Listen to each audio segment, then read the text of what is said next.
You experience anxiety as this highly physical, full body event. Oh, absolutely. It's visceral. Yeah, it's like that sudden tight knot in your stomach right before a big presentation, or the way your chest literally aches when you receive bad news. Right. Yeah.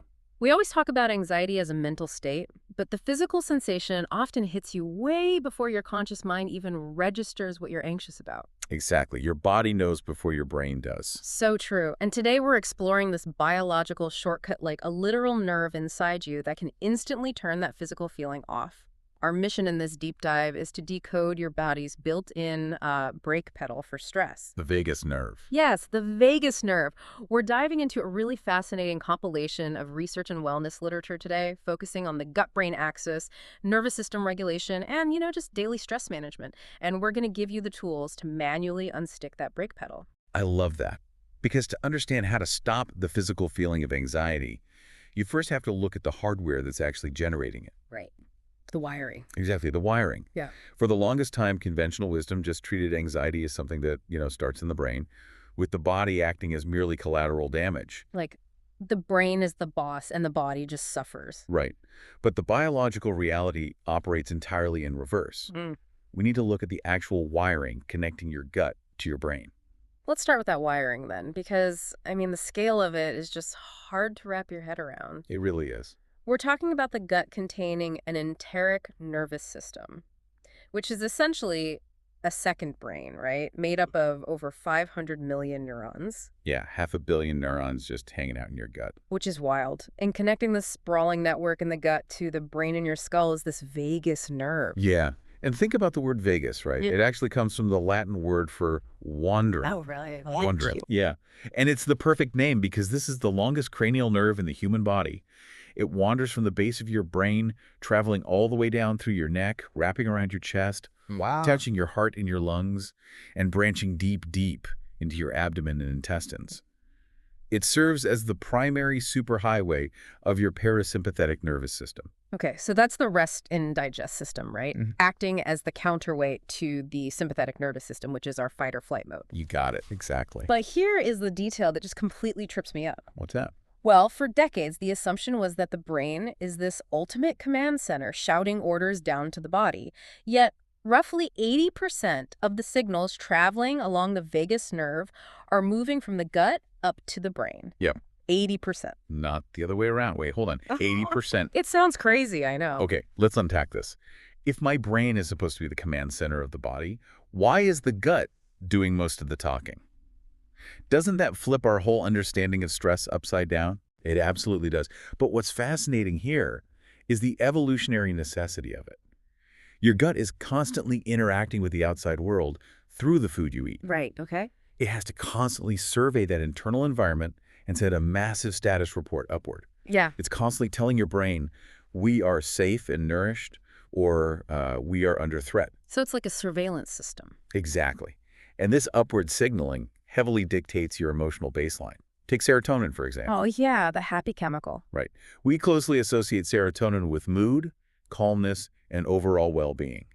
An estimated 90% of the body's serotonin is produced in the gut, not the brain. Wait, 90%? 90%. But how does, a gut microbe manufacturing a chemical in my intestines actually change the mood inside my head? Does the serotonin physically travel up the nerve? No, the serotonin itself doesn't travel to the brain. Instead, specialized cells in the gut lining interact with your gut bacteria to produce the serotonin. Okay. And then that serotonin binds to the endings of the vagus nerve located right there in the gut. Oh, I see. Yeah. So when it binds to those nerve endings, it triggers an electrical signal that shoots up the vagus highway directly into the mood centers of the brain. So when you're feeling emotionally low, it might literally be an inflamed or imbalanced gut sending a distress signal upward. So to use an analogy, if the vagus nerve is like a two-way radio connecting the brain and the gut is the one holding down the talk button 80% of the time. That is a perfect way to look at it. And the brain is just listening and adjusting your mood based on whatever the broadcast is. Precisely. And that radio broadcast depends entirely on a concept called vagal tone. Vagal tone, like muscle tone. Similar, yeah. Vagal tone is basically a measure of the strength and responsiveness of this nerve.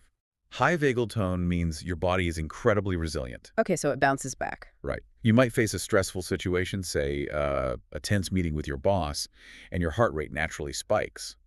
But the moment the meeting ends, a strong vagus nerve quickly applies the brakes, dropping your heart rate and returning you to a calm state. But driving a car with a sticky brake pedal is probably the best way to visualize the opposite scenario, right? Absolutely. If you have low vagal tone, you hit that same stressful moment, your nervous system revs up into fight or flight. But when the danger passes, the brakes refuse to fully engage. They just get stuck, Yeah, you stay stuck in this low-level state of alert, pumping out stress hormones, even when you're literally just sitting on your couch trying to read a book. which is exhausting. So exhausting. I think a lot of people listening right now know exactly what that sticky brake pedal feels like. But since this nerve acts as an internal brake, what does it actually look like in everyday life when those brakes start wearing out? Because, I mean, it isn't always a full-blown panic attack, is it? No, not at all. It often manifests as a very subtle, relentless background hum. Just a hum. Yeah, it's the vague, generalized anxiety you just can't shake. It shows up as chronic tension headaches or feeling bizarrely exhausted after eating a totally normal meal. Oh. Or it's having a stomach that instantly clenches and drops the moment you open a stressful email. The stressful email stomach drop. I know that one entirely too well. Here's where it gets really interesting, though. Are everyday habits actually causing that? So are you saying that eating a sandwich at my desk while furiously answering emails is literally training my vagus nerve to stay on high alert? Yes, that is exactly what it's doing. Wow. Because chronic, low-grade stress is incredibly insidious, precisely because it flies under the radar. There's this persistent myth that only severe acute trauma damages your nervous system. Right, like a car crash or something. Exactly. But in reality, the constant pinging of phone notifications, rushing through traffic, eating on the go, and staying up late scrolling, all of that sends continuous minor threat signals to the gut. It just never stops. Right. The nervous system never gets the all-clear signal. And over time, that constant low-level alert state degrades your vagal tone. So the nerve just gets tired of trying to apply the brakes and it stops working as efficiently. And the fallout from that isn't just emotional, right? No, the fallout is highly systemic. If we connect this to the bigger picture, looking at research from places like Stanford, the NIH, and University College London, the vagus nerve communicates directly with your immune system. Wait, the immune system too? Yeah, through a mechanism known as the inflammatory reflex. When your immune system detects an infection or an injury, it produces inflammation. The vagus nerve senses this inflammation and, in a healthy body, sends a signal back down to release a neurotransmitter called acetylcholine. Okay, acetylcholine. Right. And this acetylcholine acts as a cellular brake, telling the immune cells to dial down the inflammation once the threat is handled. So if your vagal tone is low, that cellular brake never gets pressed. Exactly. You end up with runaway chronic inflammation. What? You also see a much stiffer stress response, where your cortisol levels stay elevated for hours after just a minor annoyance, which leads to a weakened immune response over time. This silent wear and tear, it shows up across different life stages in a way that is just terrifyingly relatable. No, it really does. Like in your 20s, you're essentially forming the baseline habits, your sleep schedule, your dietary patterns that will set your vagal tone. You might not feel the degradation yet because youth provides a buffer. You bounce back faster. Right. But in your 30s, career pressure and family responsibilities really kick in. That's usually when the physical symptoms first appear, right? Your stomach suddenly reacts to deadlines in a way it never did before, or you start getting tension headaches every Thursday. Yeah, the body starts keeping score. And by the time you reach your 40s, if that sticky brake pedal hasn't been repaired, those symptoms compound into layered chronic issues. Like what? Well, your sleep architecture changes, meaning you no longer bounce back after a bad night. Your digestion becomes highly unforgiving, reacting poorly to foods you used to eat easily. Ugh. You find yourself trapped in this cycle of feeling wired but tired all the time. Wired but tired. Man, we have successfully diagnosed modern society. We are all driving around with worn-out brake pedals. We really are. But the good news here, and really the core mission of understanding all this biology today, is that we can manually fix the brakes. Yes, we absolutely can. We don't need expensive devices or medical procedures to tone this nerve back up. There are specific physical hacks to stimulate the nerve, leveraging our body's evolutionary wiring. Definitely. And the most heavily researched tool is your breath, but the mechanics of it are very specific. Okay, how so? It's not just about taking a deep breath, it's about extending your exhale. Hmm. The 4-8 method is a perfect example. Breathing in for 4 seconds Yep. and exhaling for 6 to 8 seconds. Okay, but why does the out breath matter so much? I feel like I can take a deep breath in and still feel completely panicked. That's because when you inhale, your diaphragm moves down, Yeah. and your heart has a little more room in the chest cavity, which causes the blood to flow slightly faster. Oh, I didn't know that. Yeah, and to keep the blood oxygenated, your heart rate naturally speeds up. That's the sympathetic response. But when you exhale, the diaphragm moves up, creating less space, and your heart rate naturally slows down. Which is the parasympathetic response. Exactly, dictated by the vagus nerve. By intentionally making your exhale longer than your inhale, you are manually overriding the system. Yeah. You are forcing the vagus nerve to dominate and command the heart rate to drop. Wow. Within just a couple of minutes, your brain receives this undeniable physical data from your body.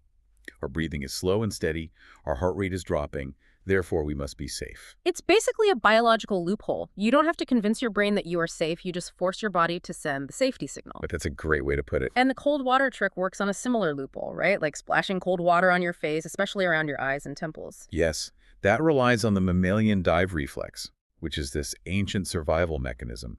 When mammals dive into cold water, their bodies must instantly conserve oxygen. So the cold water hits the trigeminal nerve in your face, which immediately communicates with the vagus nerve. The vagus nerve then slams the brakes on your heart rate, slowing it down to conserve oxygen for the brain and heart. So by splashing cold water on your face, you trick your nervous system into triggering that reflex. Precisely. That explains why washing your face when you're super stressed feels so incredibly resetting. But the mechanism that really caught my attention in all this research involves the vocal cords. Humming, chanting, gargling water, and even genuine, deep belly laughter. Yes, those are huge. So what does this all mean? I can literally just hum to the radio in my car before a stressful meeting, and it physically tells my stomach to chill out. It does, and the anatomy makes it possible. Yeah. Because the vagus nerve runs from the brain straight down the neck, passing right alongside your vocal cords and the muscles in the back of your throat. Yeah, right next to them. Right. So when you hum, gargle, or laugh deeply, you create a powerful physical vibration in your throat. Because the nerve is sitting right there next to those vibrating structures, that mechanical vibration physically stimulates the nerve fibers. It's like a massage from the inside. I love that visual. It really is. So you're physically vibrating the nerve to wake it up. And there are external ways to massage it too, right? Gentle neck stretches, massaging the sides of your neck, your ears, or your abdomen, all the places where the nerve runs close to the surface. Absolutely. And moderate rhythmic exercise like walking or swimming helps create a predictable, calming rhythm for the nervous system too. Yes. And we can't forget the social aspect, which is equally critical. The vagus nerve is deeply tied to our social engagement system. Really? How does that work? Well, making warm eye contact or just hearing a calm, soothing voice from a friend actually allows you to co-regulate your nervous system.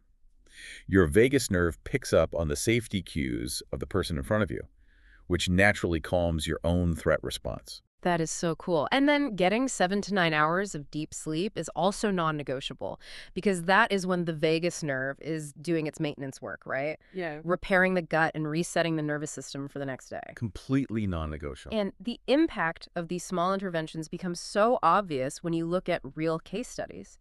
Take Michael, for instance, the 42-year-old high school teacher. He just assumed having a nervous stomach was, part of the job description of managing a classroom full of teenagers. Right. Michael was living in a state of chronic low-grade stress.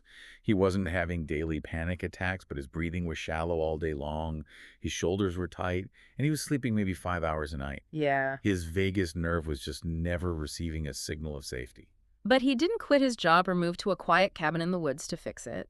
He just started using these biological loopholes. Right. He integrated humming into his morning commute. He started doing gentle neck stretches during his short, 3-minute breaks between classes. And he finally committed to sleeping 7 hours. Small changes. Yeah. And within 2 months, his chronic stomach discomfort completely faded.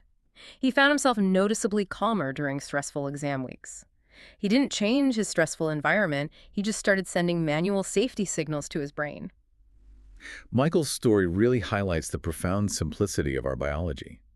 However, as powerful as humming and extended exhales are, they're only half the equation. Right. There's a catch. There is. You have to consider the environment you are maintaining down at the bottom of that vagal highway. You cannot simply breathe your way out of terrible diet. Ah, right. Because if the gut is a second brain with 500 million neurons, and it's sending 80% of the signals up to the brain, then the physical environment of that gut is absolutely dictating the mood of those signals. Exactly. If the gut is inflamed, the signal going up is going to be a huge alarm bell. Spot on. The vagus nerve relies heavily on the gut microbiome, the Yeah. trillions of bacteria living in your digestive tract. Those bacteria are responsible for helping produce neurotransmitters and other essential chemicals. So if your microbiome is starved or out of balance, the signals traveling up the vagus nerve will just be persistent threat signals. So how do we actually feed the second brain to ensure it sends safety signals?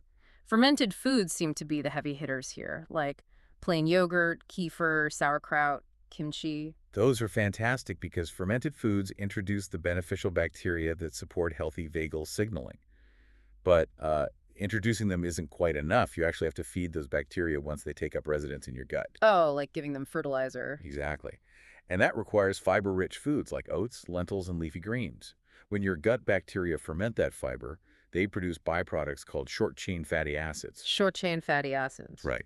And these literally stimulate the vagus nerve endings in your gut lining, promoting a strong parasympathetic response. Plus, omega-3s from fatty fish support the actual nerve pathway communication.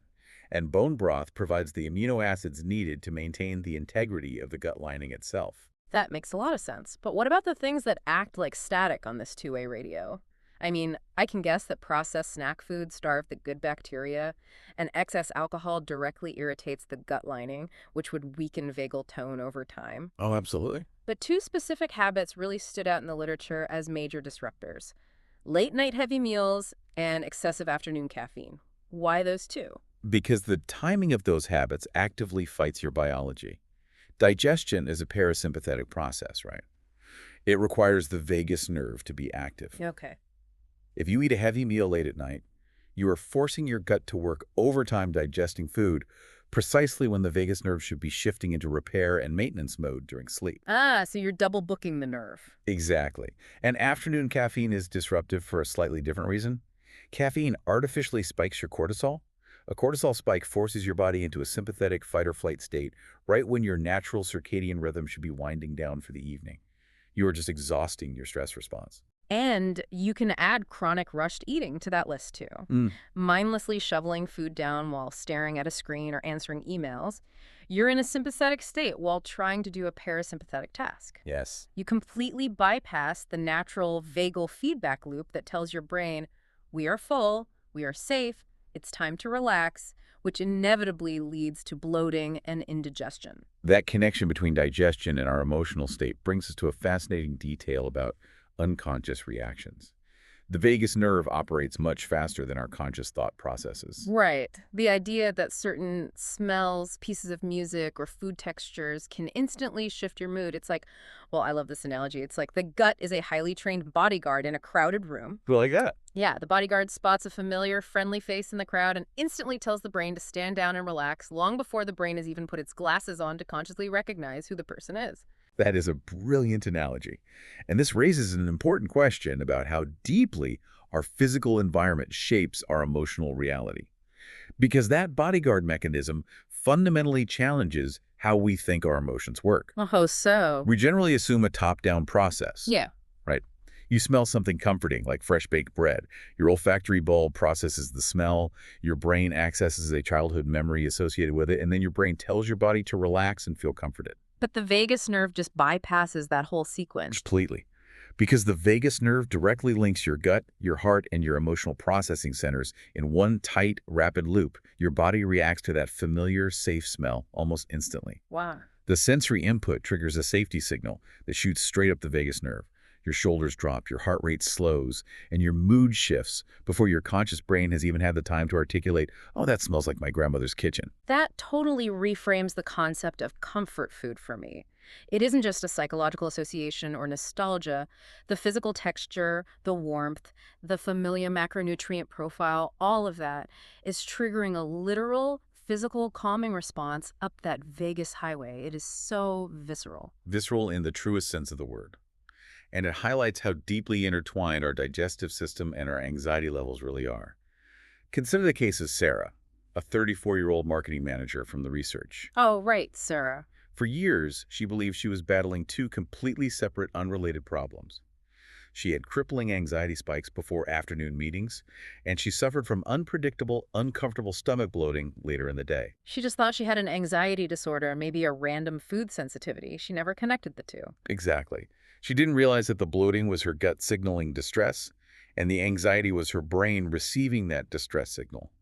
But once she understood the gut-brain axis, she didn't attempt a massive life overhaul. Which is key. Right. She simply started practicing slow, extended exhales for 5 minutes every morning to manually set her vagal tone for the day. And she swapped her processed afternoon snacks for fiber and fermented foods to change the environment in her gut. And by fixing the physical environment of the gut, she naturally dialed down the brain's alarm system. Her stomach calmed down, and those severe anxiety spikes before meetings turned into manageable nervous energy. I mean, she described it as noise she could finally turn down, rather than a wave pulling her under. Sarah's approach reveals the ultimate takeaway when it comes to toning your vagus nerve. Consistency is vastly more important than intensity. Yes. You don't need to endure a grueling 1-hour breathwork class once a month or completely overhaul your entire life in a weekend. The biology responds to frequency. A few minutes of extended exhales every single day builds significantly more resilience. You're simply proving to your nervous system day after day that it is safe to let go of the brakes. We saw this with another case study, too, a woman named Karen. She was dealing with a profound wave of anxiety that hit her like clockwork every day at 3:00 p.m. Oh man, the 3.0 p.m. slump. Right.